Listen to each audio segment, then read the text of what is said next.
it's really been less than a week since you came here to Oregon State. How has the transition been? Oh, it's been pretty crazy. So it's a wild time. There's a lot of balls in the air for sure, but it's been great support. You know what you need when you walk into these situations, and I was fortunate to bring a couple guys with me that kind of knew the ropes as far as what we do. But the education process, for many ways, for the to the kids in the program, to the academics, the training room, to the weight room, to recruiting, to hiring a staff, and but it's been great to get to see a few of the kids, meet a few of the kids. So it's been hectic, but a very fun, busy. What's been the biggest change going from Wisconsin to Oregon State for you? You know, I don't know. No, I don't really have anything that pops up in my mind that's something as a drastic change. It's you know, you walk into tremendous opportunities, and you're so busy that you don't really take a deep breath. And through the holidays, we'll be able to take a deep breath. And I don't really have anything that's marketably different. Moving to your staff, you announced that you're keeping Coach Brent Brennan on for the 2015 season. What really stood out to you that made you think that he needed to stay here under your new regime? Yeah, that's a very easy question for me to answer. Coach Brennan is such a family man. His passion for Oregon State, his passion for the kids that he coaches, his passion for his own family and his wife is impressive, and that's the first thing I look for in a position coach or a coordinator, and quite frankly I look for it myself every single day, is to make sure that you care about the kids that are in our program. And he showed that to me very, very quickly, and his relationship with his players was impressive. And I don't say that with not saying that about the other coaches here that I was able to communicate with and sit down and talk with, but the fit at the position was good for us as a staff, and it just it all worked out. But it became very clear as a man, he's what I expect a coach to be. Yeah, you've brought that up several times, that you really kind of want that family man, that someone who cares about the kids. I mean, where does that stem from? Does that stem from you having 3 sons? No, I wouldn't say it stems from me having 3 sons. It stems from my belief in coaching, from the time, whether it was junior college or whether it was high school, whether it was 1AA football or it was Division I football. I always loved being around the kids, and I think it's a responsibility. You're a mentor, and you are a figure that the young men need to look up to, and so how you carry yourself and your actions are so very important. It's not really what you do out there on the field. I think the field takes care of itself as long as you look at yourself and you're pushing the kids and you're helping them grow and develop as young men, and helping them grow into men as they go through. So I take that responsibility very seriously, but it does carry over to my own kids, and I think the way that I carry the program from a discipline standpoint, and big giant hugs when they're doing things the right way, and making sure that we aggressively take care of issues when we see them. That's how I've handled my kids as a father, and I'm fortunate to have 3 great kids, and I think they turned out pretty good.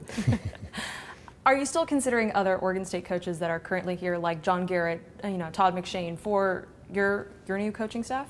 No, we're I'm in the process of hopefully getting the whole coaching staff finalized in the next, I don't know, a week or so. But again, I want to be very patient, and I think it's important that coordinators have the ability to have a say. It's very hard to be a coordinator and walk in and say, on your side of the ball, if you got 5 guys on one side of the ball and 4 on the other, here's your 3 guys or here's your 4 guys, and congratulations, you're a coordinator. So I want them to have a say. Mm-hmm. Jason Thomas and Zach Nyborg are also names that have been brought up potentially coming to your staff. Have you made any decisions on them yet, or? I don't know what I can say on that. No worries. So I don't know if I can or if I can't. Okay.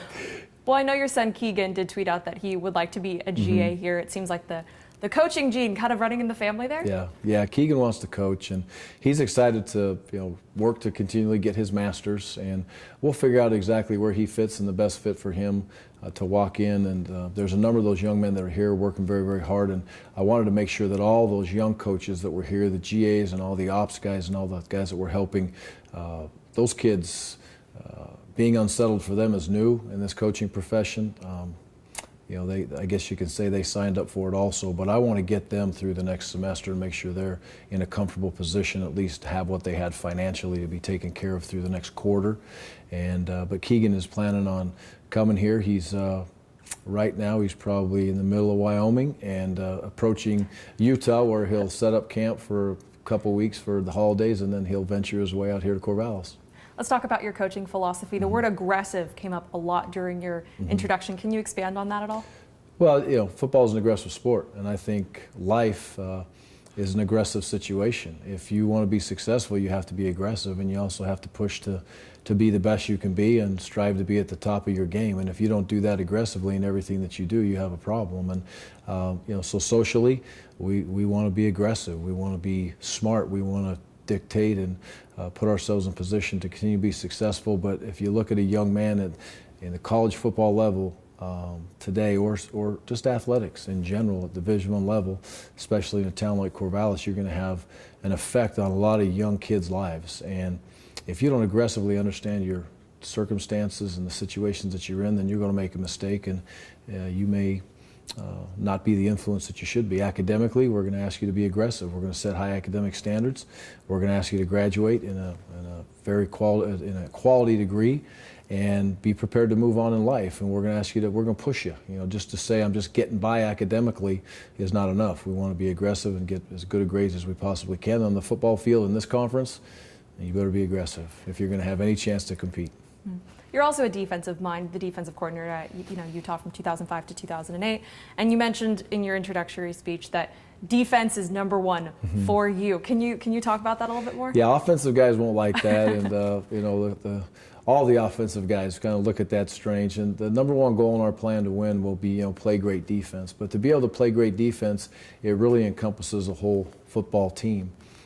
The offense is a huge part of that, and their ability to be able to take care of the football, their ability to score in the red zone, which are also on the plan to win. So there's a lot of those offensive goals that are on the plan to win. But defense, if you can't play great defense, you're not going to be a great football team. But to play great defense, you have to have a complement from the offense. So I get asked that a lot as people look at the plan to win, but it doesn't just mean defense-minded. That's all we're talking about. It's really the whole football team. When you were talking about your ideal quarterback, you mentioned mind, arm, and legs. Do you imagine having a dual threat quarterback here at Oregon State next season? Yeah. We'll see. The definition of a dual threat quarterback is there's a lot of definitions to that. The key is the scheme helping the quarterback to be able to manage the football game. Number two, use what he does best within the run game. But we do want the ability for our quarterback to run the football. And it's not just in a speed option manner or scrambling. We want him to be involved in the run game. We want to have our packages that allows him to use his athletic ability to the best of his ability and to help the offense down the road. And I think that in college football, you need that in this day and age. If you don't have it, it can get really hard unless you are just full of special athletes throughout your team. Historically, you've always had a great run game with Melvin Gordon back at Wisconsin, Heisman finalist. Can you talk about what you envision seeing that here if you imagine seeing that here at Oregon State? Yeah, we want to run the ball first, and we want to be very effective running the football. If you look back, like you mentioned, a couple of years at Wisconsin, we ran the ball very well. At Utah State, we always ran the ball very well for all 4 seasons, and that is number one, to be able to run the football. The best way to have a good throw game is to be able to run it and run it effectively, and have some patience in the run game, have a physical nature in the run game. The run game is so important when you get into the fourth quarter of football games, and if you're in a tight ball game, you got to be able to run the ball. If you're ahead, you obviously have to be able to run the ball. So it'll be an emphasis. It's a major emphasis, and I believe we have the young men on this team to run the ball very effectively in the Pac-12. Some would consider the move from Wisconsin to Oregon State, a sidestep, a lateral move. Some might even consider it a step down. You touched on it in your introduction, but what was that feeling that you had when you decided you had to come to Corvallis? Well, all the people that everybody has a comment on everything in life these days. That's why I don't have a Twitter. I don't have a Facebook. I don't read newspapers. It's important for me to do what I know is right and what I think is right. And the feeling that I get in those situations when I have to make a decision, it's a big decision. I talked to Stacy.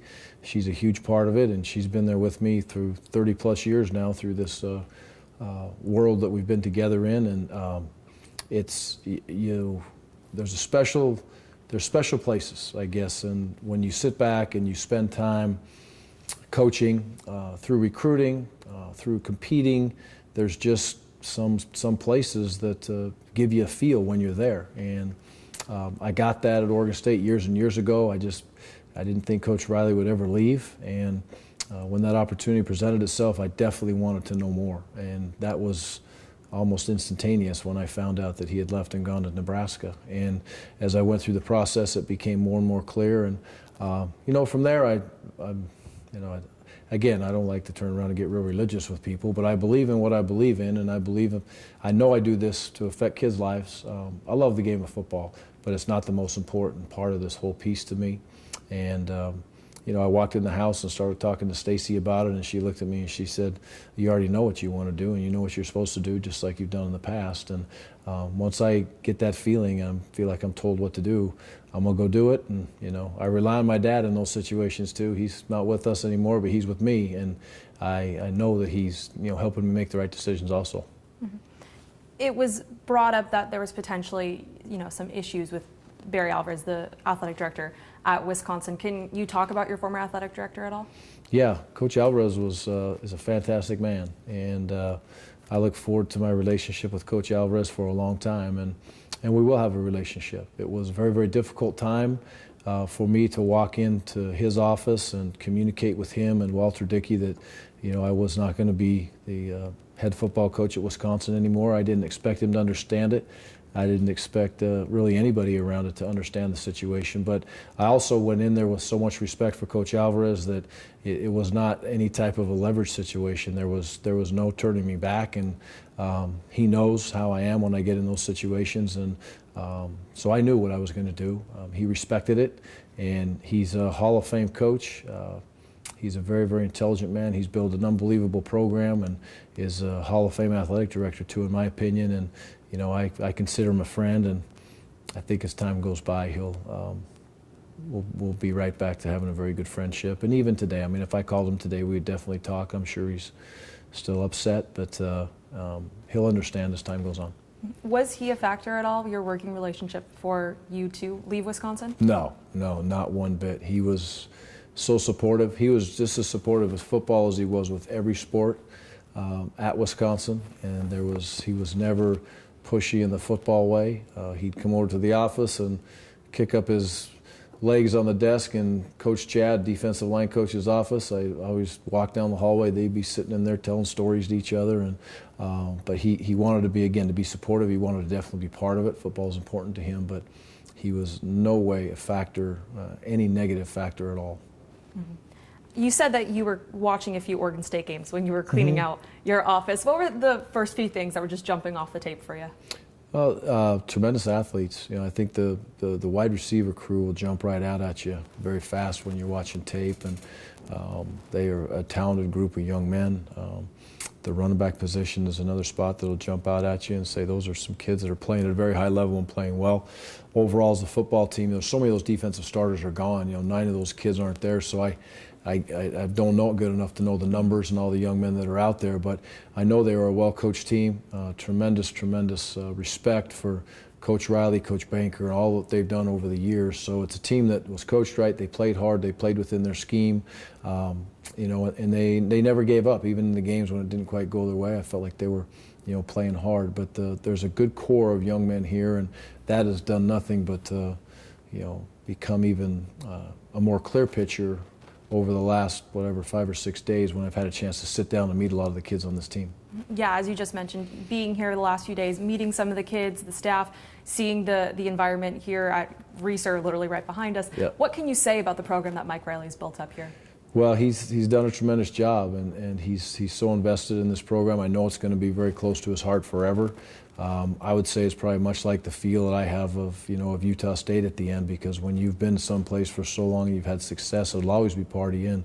I'm looking forward to kind of representing Coach as we move forward, because I have tremendous respect for what he's done, and moving this program into a direction of greatness. And I'm sure he expected that every year when he was here, and he'll expect us to do the same. But he's built a great foundation. The community, the university as a whole, president, athletic directors, all the support people, it's awesome to the direction that they want to head and the vision that they have for the future. And when you see that, and then you know it's a special place in your own mind, it's pretty easy to make a decision to come here and be part of it. What is your vision of the future here at Oregon State? Football field is to compete and play for championships.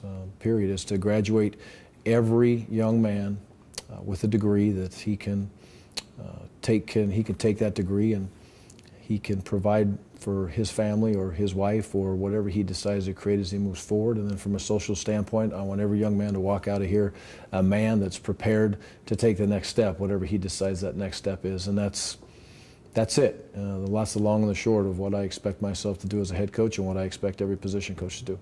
I know you won't have that official team meeting until after Christmas break, but meeting some of the players here last Friday, what has that conversation been like? What's your first reaction after meeting them?